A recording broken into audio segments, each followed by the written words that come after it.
Hi, warm welcome to you on watching My Views in News. Alarming developments on Amhara Oromia border. The conflict in Amhara is turning into Amhara versus Oromia. It seems that Oromia government has decided to stop Fano fighters from reaching Ethiopia-Djibouti road, which is connected with Addis Ababa, Ethiopian capital, through Oromia. Hundreds of Oromia security force members have entered Amhara region. They have entered a city, Voreda, which is part of North Shore zone of the Amhara region, though it has been a little disputed territory between Amhara and Oromia regions. Secondly, viewers, UN has confirmed today that Ethiopian Air Force is conducting drone strikes in the Amhara region. I have been reporting about drone strikes, but people have been questioning my reports. Now, a confirmation from UN and UN inquiry commission members, inquiry commission on Ethiopia members made revelations about continued atrocities and human rights violations happening in Tigray against Tigrayans, allegedly by Amhara forces, Amhara militia members and Eritrean military. Details for you in this video. Firstly, viewers, Amhara Oromia border, the conflict in Amhara is expanding. As I've been reporting, now it's clear that Fano fighters have taken the conflict from Amhara towards Oromia, though it's in border areas, but now it is turning into the internal conflict in Amhara is turning into direct conflict between Amhara and Oromo. We know that Fano fighters have made several incursions into the Oromo region of Ethiopia since the start of armed hostilities in the Amhara region. They entered Horogodoro Valaga, they entered Ishiva, they entered North Shore zone of the Oromia region. They carried out some attacks there. A peace and security officer, peace and security in charge, was killed in Horogodoro Valaga. They captured a colonel in Gunde Maskal in North Shore zone of the Oromia region. In Ishiva too, they entered. And they've been trying to reach Ethiopia-Djibouti road. They have been trying to expand their presence in North Shore zone of the Amhara region. And from there, they've been trying to move into Oromia and cut off the road or the railway line there. And today, Oromia deployed its forces to a town, to a Voreda, which is part of the Amhara region. It is part of North Shore zone of the Amhara region. At least it is under the administration of North Shore zone of the Amhara region, though it is a little disputed town. Both regions have their claims to this area. Ora Godona is the name of this area. It is part of Minjar, I think. It is right on Amhara Oromia border, North Shore Amhara Oromia border. And if you're in control of Orogodana, it means you can reach Ethiopia-Djibouti road. You can cut off Addis Ababa to Metihara to a far road. And we know that Fano fighters have been trying to expand their presence in Minjar to move towards Ethiopia-Djibouti road, Ethiopia-Djibouti railway line. I reported that several days ago that Fano fighters, they were planning to reach the road, main road. And today, Oromia forces entered Orogodana. There is fighting in Orogodana between Oromia forces and Fano fighters. Where is Ethiopian National Defense Force? ENDF was in Orogodona, but ENDF vacated this front for Oromia forces. Why? Maybe ENDF wants active participation of Oromia forces in this war against Fano fighters. Now, in Orogodona, fighting is direct clash between Fano fighters and Oromia forces. Oromia forces are on Amhara territory. By Oromia forces, I mean Oromia militia members, Oromia police, because Oromia special force was disbanded.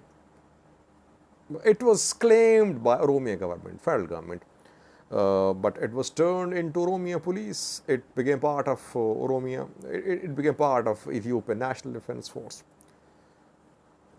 Now, it's a very alarming development. Why? Because I have been saying that in Oromia Amhara border areas, Ethiopian National Defense Force should be deployed. So it's difficult to deploy tens of thousands of ENDF soldiers along this long border. But Oromia forces were allowed to enter Orogodona. It means that ENDF facilitated entry of Oromia forces into Amhara. It will lead to escalation of more tensions between Oromos and Amharas living in border areas. Now, local Amharas in Orogodona, they're fleeing. Pictures, videos are being shared showing people fleeing, mainly due to fighting there and mainly due to entry of Oromia forces too.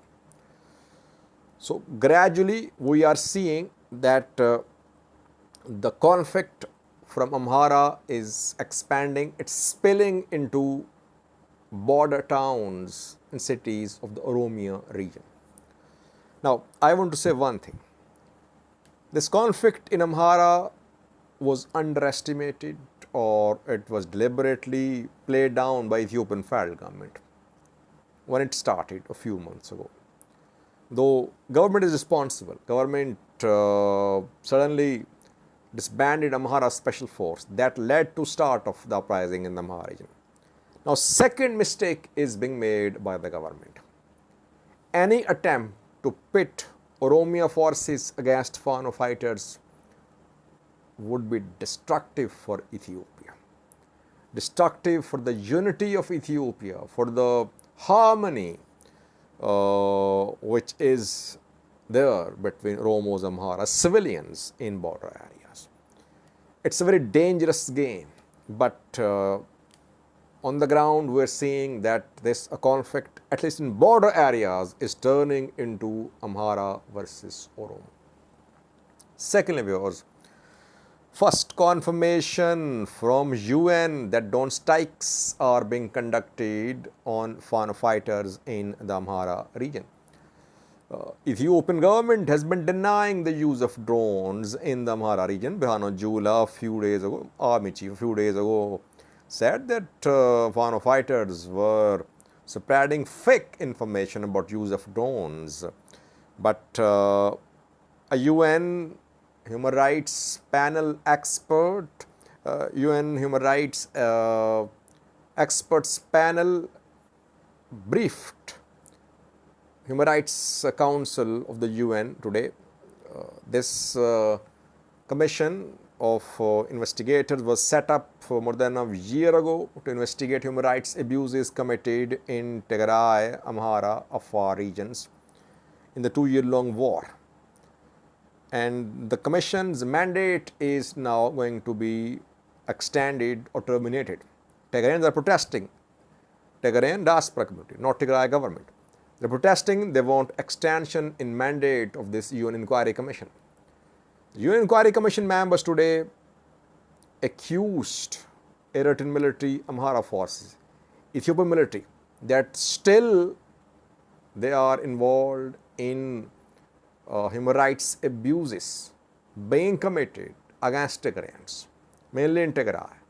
And despite the signing of Pretoria deal, human rights violations are still being committed. Secondly, One expert spoke about general situation in Ethiopia. He confirmed that at least one drone strike has been conducted in Amhara against Fano. More have been conducted, I've been reporting. He talked about Oromia too. Arbitrary arrests of people suspected of having links with Ola continuing. People in detention. Large number of people. Ethnic cleansing of Tigrayans continuing at the hands of Amhara forces, Amhara forces, Eritrean military. Eritrean military committed grave human rights violations, including sexual violence against women. But all parties are involved in sexual violence. Tigrayan fighters committed sexual violence against Amhara women in Amhara. Eritrean military, Amhara forces, Ethiopian military, they are involved in sexual violence committed against Tigrayan women in Tigray. That is what these experts said. So the experts blamed all the parties in today's press briefing, but they mainly blamed Eritrean military. And they blamed all the parties for sexual crimes committed against women. So women of Tigray, women of Amhara all suffered in this conflict. The commission said that Ethiopian government form transitional justice mechanism is flawed. It cannot serve justice. So commission is basically calling for extension in its mandate. Let's see, will the commission's mandate be renewed? We'll see in coming days. The commission's report is definitely a charge sheet against Ethiopian government, because if Eritrean military committed human rights abuses in Tigray, it means that Ethiopian government, Ethiopian military gave the green light. So in the end, government is responsible. Ethiopian government has been opposing the work of this commission since day one. It is now lobbying for termination of the mandate of this commission. A clip for you, two clips for you from this commission's briefing. You can clearly hear a commission member confirming drone strikes in Amhara and confirming or alleging that still Eritrean military and Amhara forces are committing atrocities against Tigrayans. Watch the clips. Thank you for watching. Today, my fellow commissioners and myself released a second report to the Human Rights Council. This is a report of the International Commission of Human Rights Experts on Ethiopia. Our investigation over the last year has shown that despite the signing of the cessation of hostilities agreement in Pretoria last November, more than 10 months later, the situation in Ethiopia remains grave. The signing of the agreement has neither resolved the conflict nor brought about comprehensive peace. Violent confrontations in Ethiopia are now at a near national scale, with significant violations ongoing in Tigray and Oromia and increasingly in Amhara region. It is hard to overstate the gravity of the violence which has taken place in Ethiopia since November 2020. We have documented mass killings, rape, starvation, destruction of schools and medical facilities, forced displacement, and mass arbitrary detention amounting to both war crimes and crimes against humanity. Many of these violations are ongoing. Our latest report confirms that Eritrean troops and Amhara forces and militia members continue to commit grave violations in Tigray, including rape and sexual violence of women and girls. We also documented the continued forced expulsion of Tigrayans from Western Tigray, with tens of thousands of women, men, and children unable to return to their homes. In Oromia, one of the regions, we uncovered an ongoing pattern by government forces of arrest, detention, and torture of civilians, in particular men and boys, accused of links with the Oromo Liberation Army, as well as other extrajudicial killing of civilians and sexual violence against women and girls. In Amhara, violence has escalated between state forces and Fano militia members since August this year, and the situation is now characterized by use of heavy weaponry, at least one drone strike carried out by the state, including widespread arbitrary arrest and detention of civilians and extrajudicial killings. The need for a credible, inclusive, and meaningful process of justice, truth, reconciliation, and healing has never been more urgent. Ethiopia's current transitional justice consultations are not that process. Our engagement with hundreds of victims, survivors, and their families relieve deep mistrust in the ability and willingness of Ethiopian institutions to deliver transitional justice. Our own assessment bears out that the current transitional justice process lacks inclusivity, transparency and is being rushed to meet an arbitrary deadline set by the government. In state forces and FANU militia members since amounting to both war crimes and crimes against humanity. The sexual violence crimes in this war are truly horrific. The sexual violence crimes in this war are truly horrific. I think I have personally interviewed victims of the sexual violence, so it's from first-hand information. I must say I have been to many conflicts, Rwanda and many others. This was as bad as it gets. It was extreme. It included gang rape. It included cruelty of the worst kind. But I must admit that the worst of this was perpetrated by Eritrean forces in Tigray, though of course Ethiopian forces were also responsible. And I think there was also sexual violence in Amhara perpetrated by Tigrayan forces, which were also quite terrible. So sexual violence as a crime in this war is something of great significance and has to be looked into, and accountability has to be had.